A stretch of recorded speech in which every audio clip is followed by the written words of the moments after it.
こんにちは、みなせです。皆さん、京都ってカフェ多すぎてどこ行けばいいか悩みませんか？せっかく京都に行くならおしゃれで思い出に残るようなところに行きたいですよね。そこで今回は河原町駅から近いおすすめのカフェを5つ紹介したいと思います。動画の概要欄にお店の URL を貼っているので、いつでも今回の動画を思い出せるようにチャンネル登録していただけると嬉しいです。それでは早速紹介していきたいと思います。はい、まず1つ目はですね、河原町駅から徒歩5分のところにある和栗専門店のさおりさんです。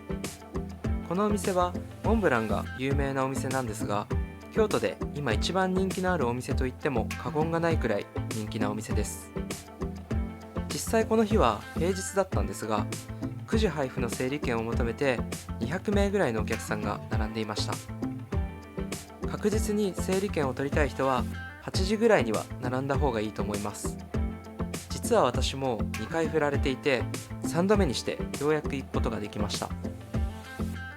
店内は古民家を改装していて、木のぬくもりを感じる温かい空間になっていました。個人的には1階の席が良かったんですけど、2階の席も鴨川が見えていい席でした。ここでメニューの紹介をしたいと思います。さおりさんに来たらやっぱり食べていただきたいのがモンブランです。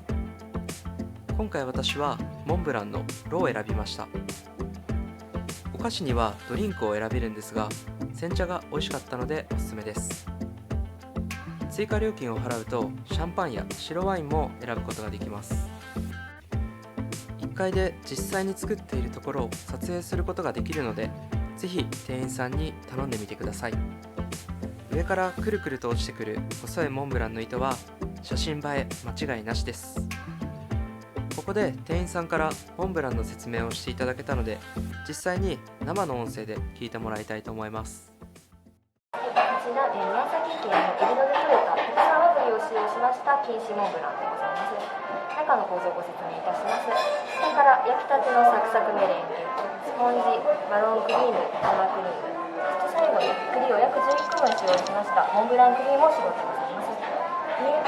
ございますのが栗をスライスしました甘露煮でございます。そして原粉を添えておりますので、ぜひお早めにお召し上がりくださいませ。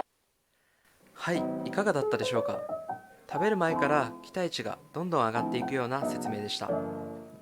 実際期待通り味はすごく美味しくて、他のお店のモンブランとは違って甘さ控えめで栗の味がとてもしっかりとしていました。皆さんもぜひ京都を訪れた際は最高級のモンブランを食べにさおりさんに行ってみてください。続いて紹介するお店は河原町駅から徒歩20分のところにある喫茶マドラグさんです。いつもメディア等でよく紹介される人気店なので、11時半の開店時間を狙っていくことをお勧めします。このお店は半世紀以上営業していた純喫茶を改装したお店で、それもあってか店内は温かみのあるレトロな空間でした。お客さんの層は若い方からご年配の方、男性女性、いろいろな方がいたので、一人で行っても入りやすいお店かなと思います。ここでメニューの紹介をしたいと思います。カフェ定番のドリンクメニューに始まり、アルコールや美味しそうなランチなど様々あるんですけど、このカフェで一押しなのが卵サンドイッチです。この卵サンドイッチは京都で惜しまれつつ閉店した洋食店の名物を復活させたものになります。結構いろんなカフェを巡りましたが、ここよりも大きな卵サンドには会ったことがありませんでした。それもそのはずで、なんと卵を4個使用しているそうです。相当ボリュームがあるので、2人で1皿でちょうどいいと思います。味に関してはふわふわの卵とデミグラスソース、マヨネーズソースの相性が抜群で、とても美味しかったです。ぜひ皆さんもこの驚くような卵サンドを食べにマドラグさんに行ってみてください。続いて紹介するお店は河原町駅から徒歩5分のところにある小江ドーナツ京都さんです。このお店はドーナツ専門店なんですが、店内のカゴが特徴的なお店です。建築家の隈研吾さんが店内をデザインしており、このカゴは京都の繊細でたくましい台所文化を表しています。隈研吾さんといえば、世界に5個しかない中目黒のスタバの外観を設計したことでも有名ですね。これは意外だったんですけど、コンセントがついている席が結構たくさんあったので、観光の際にもおすすめです。このお店はオーガニック、天然由来、地産地消の3つのキーワードを大切にしてドーナツを作っているそうで、全てのドーナツを店内で手作りしています。お店に並んでいるドーナツはどれもとても美味しそうで、値段もリーズナブルでした。動画を編集している時にしまったなぁと思ってしまったんですが、この時私は動画映えしないシンプルなものを頼みました。ですがこれはこれで上品な甘さのドーナツで美味しかったです。皆さんには人気メニューの生クリームといちごが挟まったドーナツメルトをおすすめしたいと思います。ぜひ美味しいドーナツとスタイリッシュなデザインを見に小江ドーナツさんに行ってみてください。続いて紹介するのは、河原町駅から徒歩3分のところにあるブルーボトルコーヒー京都木屋町カフェさんです。このお店は小学校をリノベーションした複合施設の中にあります。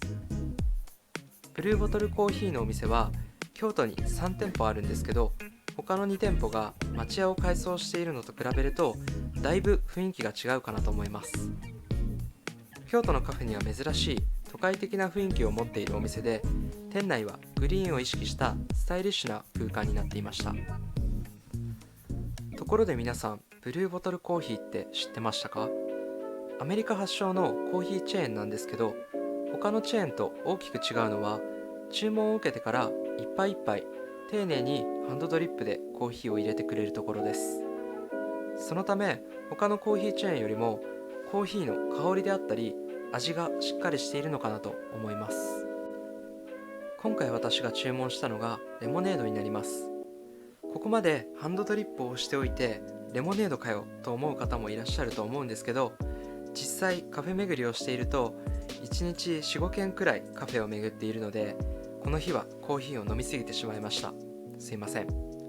ちゃんとレモネードも美味しかったです。ですが一番のおすすめはやっぱりコーヒーなので、皆さんにはコーヒーをぜひ飲んでいただきたいと思います。最後に紹介するのは、河原町駅から徒歩18分のところにあるひや京都さんで、このお店はカヌレが有名なお店になります。店内はコンクリートの無機質な感じと壁にかけてある観葉植物があっていて、落ち着いた空間になっていました。コンセントがついてある席もあったので、観光の際にもおすすめです。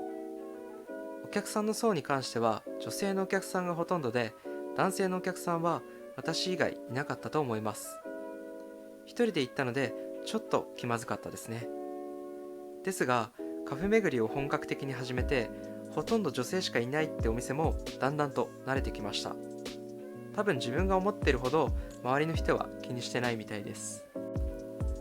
カヌレは外がカリッとしていて中はもちもちで、コーヒーとの相性も良く美味しかったです。後で知ったんですが、このお店の山口さんという方が2014年のラテアート世界チャンピオンで有名な方らしいです。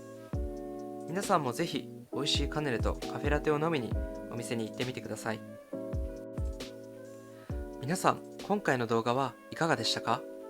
気に入っていただけたカフェがあったら嬉しいです。私は他にも京都のカフェを中心にカフェ動画を出していて、例えば京都の隠れ家的カフェであったり、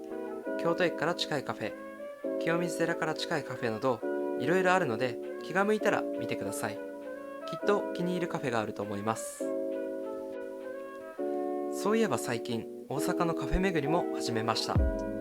あまり大阪って京都のカフェほどイメージがなかったんですけど、予想以上にいいカフェが多くて、ぜひ皆さんにも行ってみてほしいなと思います。